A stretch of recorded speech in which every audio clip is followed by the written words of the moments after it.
அதுதான் இந்த ஆளும் கட்சியும் சரி ஆண்ட கட்சியும் சரி விஜயை வந்துட்டு கொள்கை ரீதியாகவோ இல்லை மக்கள்கிட்ட இருக்கிற அந்த ஒரு தன்னெழுச்சியை இவங்களால் பொறுத்து கொள்ள முடியல. அதுக்கு அவங்க வந்துட்டு இருக்கக்கூடிய ஒரே ஆயுதம் இப்போதைக்குன்னு இல்லை, அவங்க கொஞ்ச நாளாகவே பண்ணிகிட்டு இருக்கிறது இந்த சோஷியல் மீடியா தாக்குதல் தான்.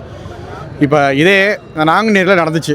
எத்தனை பிரேக்கிங் நியூஸ் போட்டாங்க, எத்தனை இன்ஸ்டாகிராம்ஸ், எல்லா நியூஸ் சேனலுமே இன்ஸ்டாகிராம் பேஜஸ் வச்சுருக்காங்க, ட்விட்டர் பேஜஸ் வச்சுருக்காங்க, ஃபேஸ்புக் பேஜஸ் வச்சுருக்காங்க. அதுக்கு கிட்டத்தட்ட ஒரு 15லேருந்து ஒரு 20 ஸ்லைடு போடுவாங்க, பிரேக்கிங் நியூஸ் போடுவாங்க, மக்களை வந்து அதை நோக்கி பார்க்க வைக்கிறாங்க. ஆனால் எதை கொண்டு போய் மக்கள்கிட்ட சேர்க்கணும். இப்போ நாங்குநேரி சம்பவம் நடந்துச்சு, எத்தனை பிரேக்கிங் நியூஸ் நம்ம பார்த்தோம். மக்கள் மனசாய் தொட்டு சொல்லுங்க, மீடியாக்காரங்களே மனசாய் தொட்டு சொன்னால் ஒரு 2 ஸ்லைடு போட்டிருப்பாங்க. அதுவும் போடலைன்னா மீடியாவை கழுவி ஊற்றுவாங்கங்கிறதுனால போட்டாங்க, அவ்வளோதான்.